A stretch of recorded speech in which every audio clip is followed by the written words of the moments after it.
Hello and welcome to the stories of Northern life from the Sault Ste. Marie Museum.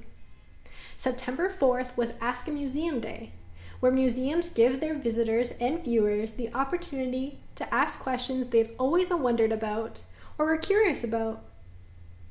Whether they are about our staff, our collection, or the museum as a whole, we and thousands of museums all over the world will answer them all. I'm so excited to share this episode with you because it was the very first time I got to sit down with somebody and record our conversation for the podcast. And what makes this episode even better is that I got to sit down with multiple people, and these people are the beautiful staff at the Sault Ste. Marie Museum. So let's answer your questions. First, I'm sitting down with William Hollingshead, the Executive Director and Chief Curator at the Sault Museum.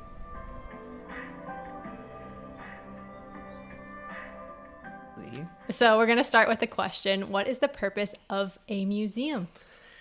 The purpose of a museum? That's a great question and probably a really hard one to answer, so I'll do my best. I'm going to say the purpose of a museum, obviously, is to present the past, but I think also it's important that museums are informing the present as well as the future and not just presenting the past. They're kind of forcing us to re-examine some of our preconceived notions, maybe bringing up uncomfortable truths that have happened through history that we would probably want to examine or look at a little bit better, to entertain people, to drive creativity, to just kind of bring a sense of community as well. I think especially when you look at community museums, which we are, it's really the purpose to represent the entirety of the community. That was beautifully said. So another challenging question is, how are museums changing? Well, I think when we look at the past of museums, they tend to be, and still for the most part can be, quite colonial, boxed-in institutions where they're not necessarily looking at the status quo or how things are changing or currently evolving in contemporary society. So what I'm noticing a lot of museums now is leaning more towards diversity and inclusion, really kind of bringing up social issues and examining how the past has influenced those social issues, reaching into a lot of digital content. I mean, obviously now that we have the technology and the capability, we can present things digitally to people that aren't even in our city. So I think there's a lot of change happening there as well. Yeah, and it's a slow change, I think, too. Yeah, it's not going to happen overnight, but if we keep working at it. Yep, make a difference. So someone wrote, noticed a lot of arts and culture activities taking place at the museum. How does this relate? I think this kind of almost even goes back to the last question and how museums are changing. So not necessarily, again, being that static, there's old things on the wall and you're going to walk around and look at them and read pieces of text.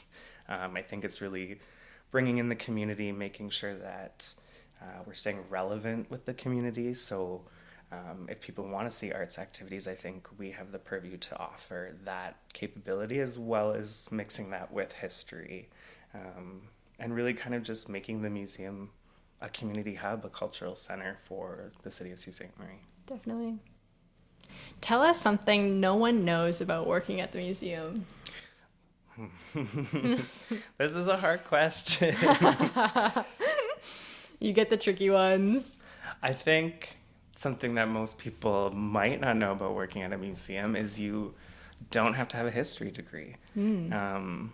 A lot of the people working here don't necessarily have history degrees. We have our fantastic Mari, who does digital content. And what was your course again? Global Business and Digital Arts at the University of Waterloo. Right. So, and I went to school for my bachelor's in fine art, sculpture, and installation.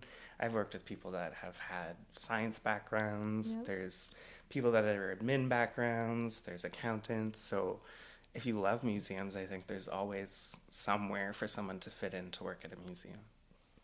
Lastly, you've always loved history and know our collections inside and out, but do you collect anything yourself? I basically live in a mini museum. My house is a museum. So God knows what's in there. There's like steins, and I have an art collection. All sorts of antiques from the family kind of tend to make their way to me because I know what to do with them best. So yeah, my house is a museum. I collect everything. Amazing. Rick, I'm so happy to have you here on the podcast today. How are you? Awesome. Thanks for having me. Awesome. So you're the man behind the clock tower. And someone asked, how does the clock tower work? Well, it does have a motor, and the motor is one level below the face of the clock. And the motor used to be on a 3-day wind, but now it's done with an electric motor. And from the motor, it goes up a shaft up to the top where the clock faces are. And then there's other shafts and gears that run to each face, and they all run at the same time.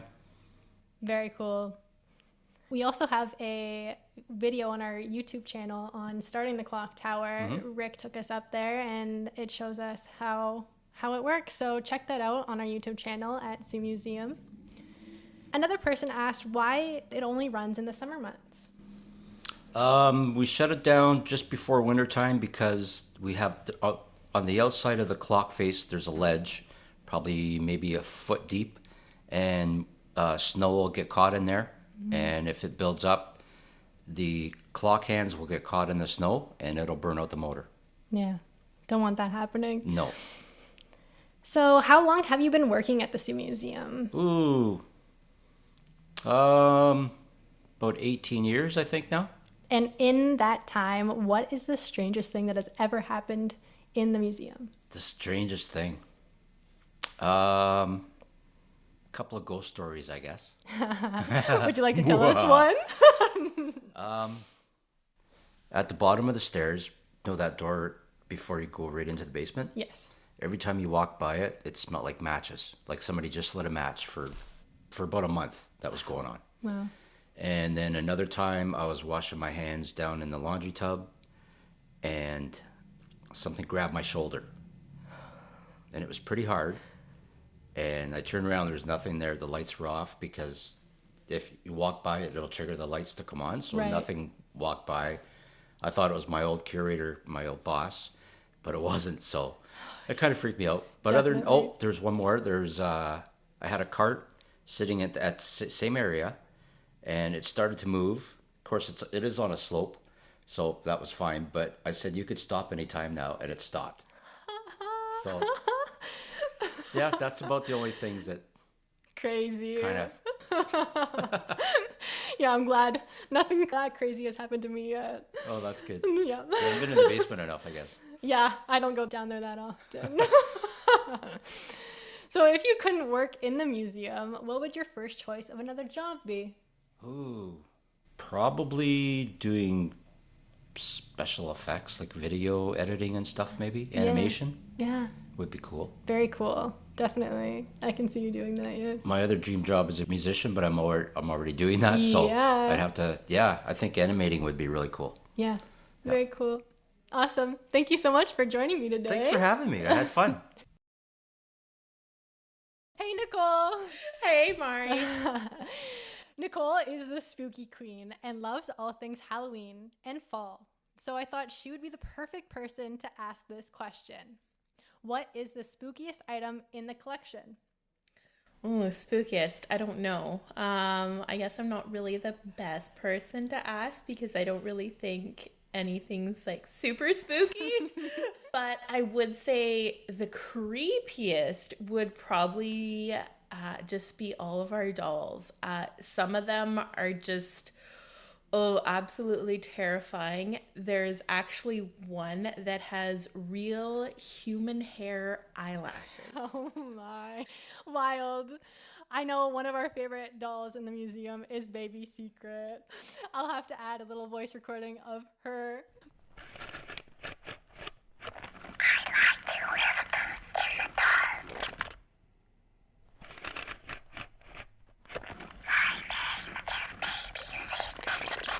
But yes, you spend a lot of time in our collection handling artifacts. Have you ever broken an artifact in the collection before? Yeah. Which item was it? It was just like one plate or whatever. It was just placed on top of another box. It wasn't like on a shelf or whatever. It wasn't in like any protective thing. It was just on this box on the floor, and it was sort of like in the middle of like the laneway, and I was carrying another box and I couldn't see my feet, and then I hit the box and the plate went flying and I heard a crash, and I swear my heart stopped, and it was terrible. When we move our collections around, I bet that gets challenging, moving things around in the basement. It does. You have to be very careful. Like there's like no space. Artifacts, like the room we are sitting in right now. I know nobody can actually see it, but it is full of artifacts actually from the Legion, because now we are hosting the Legion's items because they are redoing the Legion. So we are just like bursting with artifacts and trying to find a place for everything. Yes, we pushed everything, so we made a little corner on the desk, just enough to fit the 2 mics and my laptop, but we made it work. Yeah. So before you go, last thing I want to ask you is, what is the coolest thing you think we have in the collection?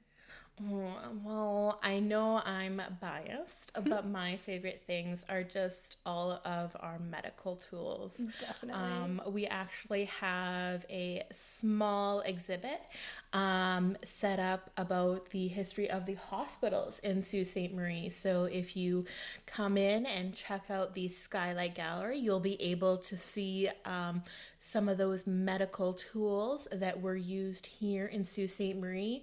And you will even be able to see a couple of the creepy dolls. Yes, all dressed up in their nurses' uniforms. Yes. Yes. Yeah. And actually, if you come in during the month of October, you will be able to see the famous Baby Secret. Oh, yes. And I would say probably our most creepy dolls, and you will be able to participate in a murder mystery if you can solve this murder mystery. See if you want to do that for our spooky month of October. Yes, should be super fun. Nicole's putting a lot of effort into this, and should be a fun activity for even us as the staff to like figure out who done it. Awesome. Thank you so much for joining me today, Nicole. It's been a pleasure. That was amazing. I had so much fun chatting with my amazing colleagues. Big thanks to Rick, Will, Nicole for being my first interviews for the podcast. And I'm so excited to see who else will come on and chat with me about Sault Ste. Marie history.